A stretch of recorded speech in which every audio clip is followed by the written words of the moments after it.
Hey there, welcome to a video discussing the ACT reading strategy. So here's an ACT passage from June 2011. It's a second passage on social science, and I'll read a little blurb that follows. This passage is adapted from the article Good Gone Wild by Eric Jaffe. Okay, so I'm going to take a quick scan of how many lines I'm dealing with. Looks like I'm dealing with almost 100 lines, in fact, 91 lines. So I'm going to break this up into thirds. Meaning that probably every 30 lines or so is how I'm going to break this up. Usually at the end of a paragraph is a good time to take a break. So I could probably take a break here or here. So maybe I'll take a break here. So my first break will be at line 37. Then I'll probably do another break around like line 70 at the end of that paragraph. And then, of course, I finish out the rest of the passage. So I'm going to go from lines 1 through 37. Put in the margin here, 1 through 37, 38 through 70. And it's really up to you how you want to break it up. But I mean, I would advise every 30 lines or so is how you want to break it up. And try to make sure when you do a break, that you finish a paragraph. Now I'm going to look at the questions, see what questions I could handle with each portion. So definitely I could do number 12, right? After reading up to line 37. So definitely I could do number 12 and number 13. See if I see any other line references. I do see 15 and 20 have line references. So 15 I could do after the second portion, and 20 I could do after the last portion. So those four questions are easily identifiable where to find the answer. The other ones don't have line references, but they might be talking about specific moments of the passage, like number 11, according to the passage, one reason the three islands of Humboldt, blah, blah, blah. So that seems kind of specific, talking about some reason why three islands and so forth were attractive for Ellenberg's study of interaction. Another one, which of the states about breeding success of Humboldt penguins is accurate. Here, look at number 16. It can be reasonably inferred from the passage that human disturbance of the Humboldt penguins habitat led to what? So when they talk about human disturbance, again, 17 is about breeding success. 11 is talking about why those islands were attractive for the study. 18 states that the visitors of Damas have been free to, about the visitors of Damas. Let's see these names of the islands, Damas, Choros, and Chanarelle. How many teams have studied? That's very specific. According to the passage, which the following events triggered Ellenberg's interest in how human disturbance. So we see nothing about human disturbance. So I'm just going to kind of just quickly read those questions just so I kind of have a vague idea of what I'm looking for. I mean, I'm not going to expect my students to remember all the questions where they read the passage, but just going to read it because, like, for example, maybe you did remember about how many teams were on those islands, that question, and then you see that in the passage, boom, you answer the question right away. So I'm going to start reading. The island of Damas is a half-hour boat ride from the Chilean coast. On the island, it's dry and rocky. The Humboldt penguins that live there have no ice slopes to slide down in their back tie apparel. Instead, these desert penguins seek out caves to shade their eggs from the sun. To see these penguins, visitors usually begin in La Serena, Chile. They drive 40 miles north on a main highway, then cut toward the coast on a gravel road that leads to the fishing village of Punta de Choros. Local fishermen there charge a fee to guide the tourists to Damas by boat. On the island, people are free to walk into the caves where the penguins live. Anyone can watch a mother brooding an egg and snap a picture. What began in the early 1990s as a place with a few hundred curious visitors have now become a tourism destination that attracts 10,000 penguin peepers a year. Damas provides an example of ecotourism, defined as a practice of visiting sites where exotic landscapes and rare animals are the main attractions. Ideally, ecotourists learn about the habitats that they visit, provide donations to conserve them, and generate income for host communities. Since this model of tourism emerged some 25 years ago, many special interest sites like Damas have experienced hikes and visitation. But recent studies show a more complicated picture of the impact of ecotourism, a practice that remains largely unregulated. The increased crowds lead to population changes in some animals, such as the Humboldt penguin, some 4,000 miles away in the Bahamas, the Allen Cay's rock iguana, a mounting garbage problem caused by overvisitation by turtle viewers threatening the beaches of Portuguero in Costa Rica. People who live near Ghana's Kakum National Park have lost access to forest resources and now suffer high rates of unemployment. Okay, so that's what we read so far. Let's look at number 12.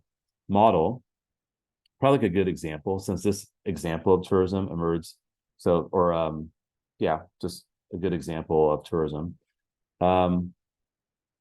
Since this form of tourism, I kind of like Jay a lot for that one.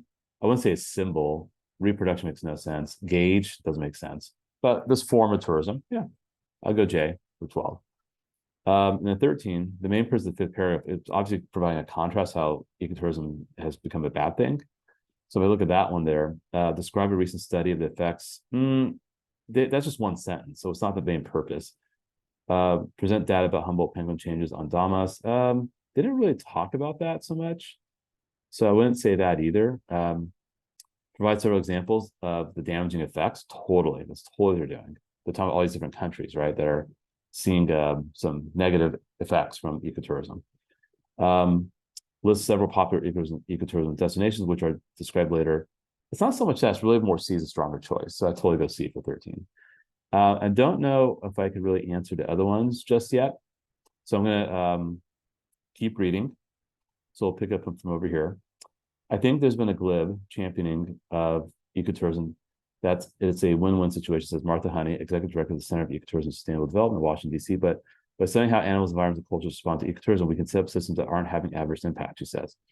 Then another person, Ursula Ellenberg, a biologist at University of Otago, New Zealand, said to study how human disturbance affects the Humboldt penguins when she was quietly counting their population, but not quietly enough. While she was looking through binoculars from a cliff about 150 meters away, the penguins began racing in all directions. If a cautious researcher can spark such a reaction, she thought, how would the penguins react to a gaggle of shutter-happy tourists? To study the effects of human-Humboldt interaction, Ellenberg and her colleagues measured the breeding success of penguins in the islands of Damas, Choros, and Chanarral, which together make up the Humboldt Penguin National Reserve. The island cluster serves as a good point of comparison. Damas received 10,000 annual visitors, but Choros and Chanarral are less accessible with 1,100. So that's probably why they chose those islands. So I think I could answer that question right here. Yeah, totally D, right? So one reason the 3 islands were attractive is that each island receives a different number of visitors annually. So see, I remember that question. I know the answer. I just read it, so it's D. Ellenberg's team was the first to study these penguin populations. The researchers monitored eggs and chicks on each island for 5 months. After the penguin mothers lay the eggs, if the nest is abandoned during this period, the chicks usually die. Penguins have many chances to breed during their 20-year lifespans, and they would sooner abandon a nest than risk personal harm, says, say from an approaching human. Okay.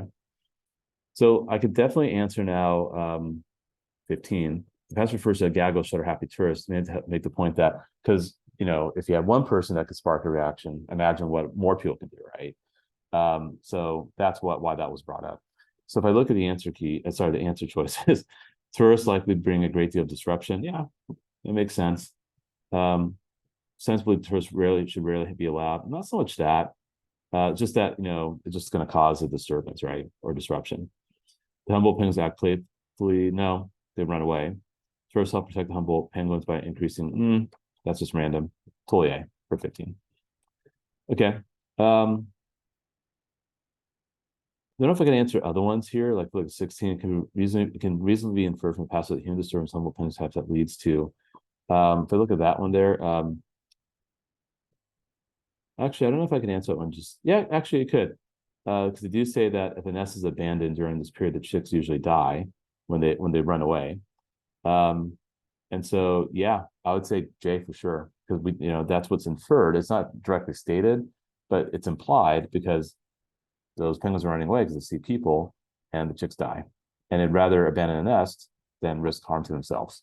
So, 16 I got done too. So we've got half the questions done so far. And then the 18 I probably do also. The past states that visit dogs have been free to they could walk in the caves. So totally G, that makes sense. Not camping overnight, didn't say that.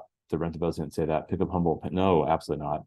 Didn't say that. That sounds terrible anyway. But G, yeah, they said that also. We read that right over here.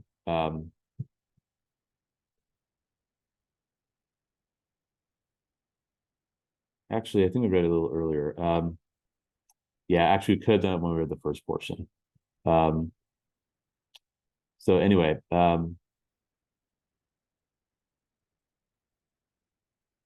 yeah, so I could have answered that one earlier. So we go back and finish it off. We got about, I think, 3 more or 4 more questions left. In 2003, the only year Ellenberg group study Chanarral, the penguins there bred an average of 1.34 chicks. On Choros, the average was just below 1 chick. But on Damas, female penguins produce on average a little less than half a chick, because even though there's more penguins, there are more people visiting too, right? On average, a little less than half a chick in 2002. The birth rate dipped well below a quarter of a chick. In 2003, Ellenberg's team reports. I'm sorry, didn't have more penguins, they just have more visitors. That's what I meant to say. It's surprising you have ions in such close proximity that you really get a big difference. They should do similarly well. As said, science that ecotourism impact, new understandings need to be fed back into the industry to educate what is acceptable behavior, says Honey. There needs to be a closer alliance between hard science and the tourism industry. So, people need to respect the science. In the case of Humboldt penguins, the lack of research led to improper viewing guidelines, says Ellenberg. The Humboldt Reserve states its rules for approaching penguins unrelated South American species called the Magellanic penguin, which is far less sensitive to human disturbance. Okay, so they based it upon something that wasn't as sensitive. Got it. Okay. So now, so we took care of 11 and 12, obviously, and we took care of 13. 14, which of the following events triggered Ellenberg's interest in how human disturbance affects the Humboldt penguins?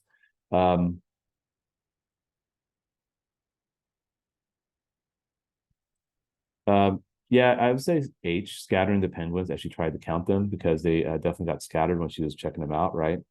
They're racing in all directions because she was quietly counting their population. So there you go. Could have done that in the previous portion. According to past, how many teams of researchers have studied?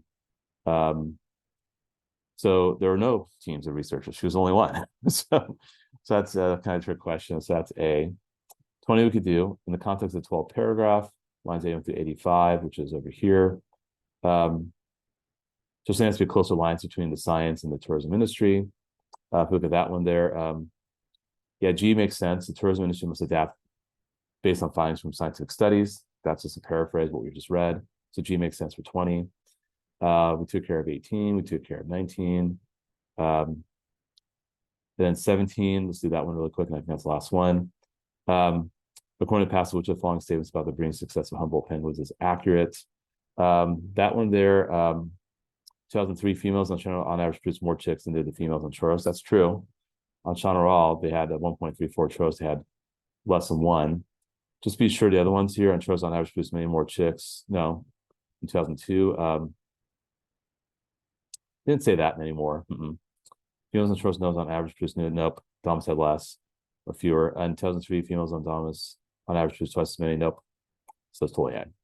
So there you go. That's a strategy. That's how it works. And that's something I'll ask you to do for your homework.